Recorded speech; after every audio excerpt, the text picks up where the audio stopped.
তো আসল স্টোরিটা এমন, সিরাজগঞ্জের মফস্বল শহরে বসবাস করা একটি ছেলে, নাম আবু হুরায়রা রাব্বি। সে সিরাজগঞ্জের ইসলামিয়া সরকারি কলেজে পড়াশোনা করে। সিরাজগঞ্জ ইসলামিয়া সরকারি কলেজের 100তম উচ্চ মাধ্যমিক ব্যাচ, এবং 2021 সালে তার উচ্চ মাধ্যমিক কমপ্লিট হয়, এবং তারপরে ইউনিভার্সিটি অফ ঢাকার 30তম আইবিএ ব্যাচ হিসেবে সে গ্র্যাজুয়েশন স্টার্ট করে। যেটা তো তার ক্লেম এমন যে সে ঢাকা ইউনিভার্সিটি আইবিএতে গ্র্যাজুয়েশনরত অবস্থায় ইউসিএলএ তাকে লর জন্য অফার করে, বা ইউসিএলএতে সে ফুল ফ্রি স্কলারশিপে ল পড়তে যায়। কিন্তু আপনারা যদি আমেরিকার গ্র্যাজুয়েশন সিস্টেম বা পোস্ট গ্র্যাজুয়েশন সিস্টেম সম্পর্কে ধারণা রাখেন, আপনারা জানবেন আমেরিকাতে লর জন্য আন্ডার গ্র্যাডে কোনো কোর্স নেই। আপনাকে অবশ্যই পোস্ট গ্র্যাডে লর জন্য অ্যাপ্লাই করতে হবে। এই অবস্থায় আবু হুরায়রা রাব্বির সাথে যখন আমরা টাচে আসি, বা আমাদের ফ্রেন্ড সার্কেলের ভিতরে তাকে নিয়ে যখন কথা হয়, তখন আমরা তাকে সন্দেহ করতে শুরু করি যে এরকম একটা লাইফস্টাইল লিড করা একটা ছেলে কিভাবে ইউসিএলএ বা হার্ভার্ড বা স্ট্যানফোর্ডের মতো ওয়ার্ল্ড ক্লাস ইউনিভার্সিটি স্টুডেন্ট হতে পারে। তো এরকম সন্দেহ থেকে আমরা ইনভেস্টিগেশন শুরু করি। ইনভেস্টিগেশনগুলো এমন ছিল যে প্রথমে আমরা যেহেতু ক্লেমগুলো পেয়েছি যে সে university of Stanford, university of Harvard বা ইউসিএলএতে পড়াশোনা করার সুযোগ পায়, তো আমরা ইউসিএল এর রেজিস্টার, স্ট্যানফোর্ডের রেজিস্টার এবং আরও যত ক্লেম ছিল ইউনিভার্সিটির রেজিস্টারগুলোকে মেইল করি। এবং মেইলের রেজাল্টগুলো যদি আপনারা দেখেন, আপনারা পুরোই অবাক হওয়ার উপক্রম। কারণ একটা মানুষ একটা দুইটা ক্লেম ইনভ্যালিড হতে পারে, কিন্তু তার পুরা স্টুডেন্ট লাইফের যে ক্লেম বা স্টুডেন্ট লাইফের যে জার্নি, পুরাটাই একটা সেট আপ। এটা আপনাদের কাছে একটা সিনেমার স্টোরি মনে হতে পারে। তো শুধু কি বিহেভিয়ার বা অ্যাটিটিউড দেখে আমরা তাকে সন্দেহ করেছিলাম? না। তার ক্লেম ছিল সে আইএলটিএস পরীক্ষায় 7.5 স্কোর পায় out of 9। 7 score out of 9, এটা কিন্তু আহামরি একটা জিনিস। এরকম ক্লেমের পরে তার সাথে যখন আমরা স্পোকেন ইংলিশে টিপিক্যাল কনভারসেশন যখন করতে যাই, তখন আমরা দেখতে পাই যে নট গুড, একজন 7-8-এর ছাত্র এর চেয়ে ভালো স্পোকেন ইংলিশ জানে। আর এই ক্লেমগুলোর জন্যই আমরা তার পিছনে ইনভেস্টিগেশনে নামি। তো ইনভেস্টিগেশন নামার পরে আমার খুবই ক্লোজ বন্ধু তানিম ও ইউনিভার্সিটির রেজিস্টারগুলোকে মেইল করা শুরু। মাহিন আপনাদের কাছে যে স্টোরিটা সাম আপ করলো, সেটা থেকে বোঝা যায় যে ছেলেটা আসলে হার্ভার্ড বা ইউসিএলএ বা স্ট্যানফোর্ডের মতো নামি দামি প্রতিষ্ঠানে পড়ার যোগ্যতা রাখে না। কিন্তু আমরা কি তাই তার কথাতেই বিশ্বাস করব, বা আমরা কি তার প্রতি এমনি এমনি তার এই অ্যালিগেশনটা নিয়ে আসবো? ব্যাপারটা একদমই তা না। আমাদের কাছে অফিসিয়াল প্রুফ আছে, এবং আমি শেষ পর্যন্ত হার্ভার্ড, ইউসিএলএ এবং স্ট্যানফোর্ডকে ইমেইল করি।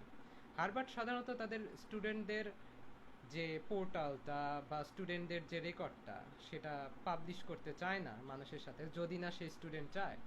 কিন্তু হার্ভার্ডের ইমেলে তারা আমাকে বলল যে তুমি তাকে বলো যে ন্যাশনাল ক্লিয়ারিং হাউস থেকে তাকে কনফার্ম করাইতে।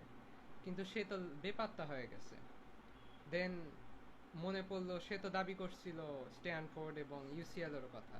আমি ইউসিএল কে ইমেল করি, এবং সারপ্রাইজিংলি ইউসিএল আমাকে 1-2 ঘন্টার মধ্যে ইমেলের রিপ্লাই দিয়ে বলে যে তুমি যে ইনফরমেশনটা দিছো সেটা অবশ্যই ইনাফ না। আসলে সেই রাব্বি ছেলেটা আমাকে তেমন কোনো ইনফরমেশনই দেয়নি হার্ভার্ড ইউসিএল এর ব্যাপারে। এবং কিন্তু আমি বলছি তার নাম আবু হুরায়রা রাব্বি, তার একটা ছবি পাঠিয়ে দিছি ইউসিএলএ কে, এবং ইউসিএলএ আমাকে 20 মিনিটের মধ্যে সেই ইমেলের রিপ্লাই দিয়ে বলল যে there is no record of an individual with that name. সেখান থেকে শিওর হয়ে গেলাম যে সে ইউসিএল এর ছাত্র ছিল না। তারপরে আমার মনে পড়লো যে সে স্ট্যানফোর্ডেও দাবি করেছিল যে সে স্ট্যানফোর্ডের মতো একটা প্রতিষ্ঠানে সে সামার সেশনে সোশিওলজি ডিপার্টমেন্টে সে একটা অফার লেটার পাইছে। আমি ইমেল করলাম, ইমেলের ঠিক 2 দিন পরে স্ট্যানফোর্ড কনফার্ম করলো তাদের এরকম কোনো স্টুডেন্টের কোনো রেকর্ড নাই। আমার কাছে সেই স্ট্যানফোর্ডের অফিসিয়াল ইমেলটা আছে, আপনারা সেটা দেখে নিতে পারেন। এবং এটা করার পরে আমার মনে হলো কেন সে এই কাজটা করলো। এবং সে যেহেতু আমাদেরকে একটা স্ক্যাম করতে চাইছিল, হয়তো সে আরো মানুষকে স্ক্যাম করতেই পারে। এটা থেকে আমি মনে হলো যে আমি তো প্রমাণ পাইছি, সো আমরা যদি একটু এটা নিয়ে মানুষকে অ্যাওয়ার করা যায়। সো সবচেয়ে ভালো যে একটা উপায় পাইলাম মানুষকে অ্যাওয়ার করার জন্য, সেটা হলো আমাদের যে ইসলামের গ্রুপ আছে অফিসিয়াল, সেই ইসলামের অফিসিয়াল গ্রুপে আমি পোস্ট করলাম আমার কাছে যতগুলো অফিসিয়াল প্রুফ আছে সেগুলো সহ, এবং সেগুলো সহ পোস্ট করার পরে পোস্টার অনেক রিচ হলো, হ্যাঁ অনেক মানুষ জানছে, বাট একটা জিনিস অনেকভাবে আমাকে শক করলো। অনেক ইন্ডিভিজুয়াল, বেশিরভাগই মেয়ে, তারা আমাকে মেসেজ করলো, তারা টেক্সট দিতে থাকলো যে এই ছেলে আমার কাছ থেকে এত টাকা চাইছে, এই ছেলে আমার সাথে রিলেশনে ফাঁসাইছে, এই ছেলে আমার কাছ থেকে এত টাকা চুরি করছে, এখনো পর্যন্ত আমি পাই নাই সেটা। And সেটা হলো সে নাকি তার একজন স্টুডেন্টকে প্রাইভেট পড়াইতে গিয়ে ম্যারেজ প্রপোজাল দিছে। স্টুডেন্টটা তো ম্যারেজ প্রপোজালটা রিজেক্ট করছে, কিন্তু সে তো খুবই চালাক, সে তো একটা স্ক্যামার বলা যায়। সে সেই স্টুডেন্টের মাকে কনভিন্স করছে, এবং মাকে কনভিন্স করার পরে মা তো পুরাই কনভিন্সড। ছেলে হার্ভার্ডে পড়ে, ছেলে হার্ভার্ডে যাচ্ছে, ইউসিএলএতে পড়ে, স্ট্যানফোর্ডে পাইছে, একটা ব্রাইট ফিউচার দেখতে পাইছে।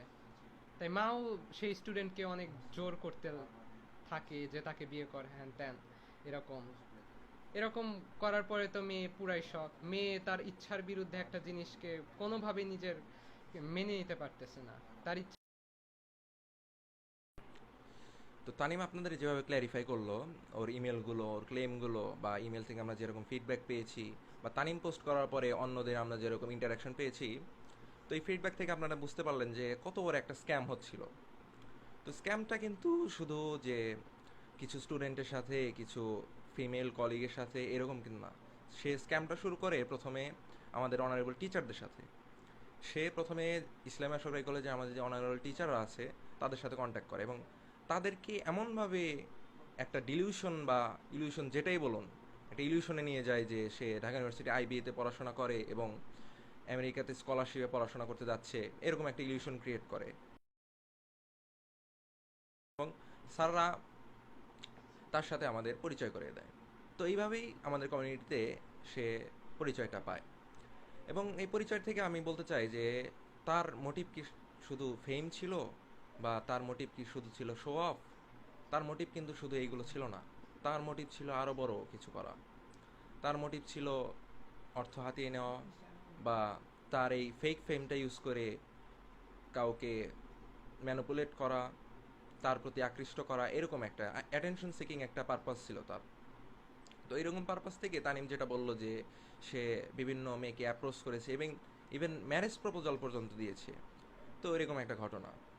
তো এই ঘটনাগুলোর কেন্দ্রে যদি যায়, কেন্দ্রে গেলে একটাই বের হয় যে আমাদের অসচেতনতা। সমাজের অসচেতনতার জন্যই কিন্তু এরকম প্রতারক আমাদের সমাজে ঘুরে বেড়াচ্ছে। তো এরকম হাজারো প্রতারক আপনারা বাংলাদেশে দেখতে পাবেন, যারা বিভিন্ন কিছু ক্লেম করে বসে। কেউ হয়তোবা ডক্টর নয়, সে ডক্টর ক্লেম করে বসছে।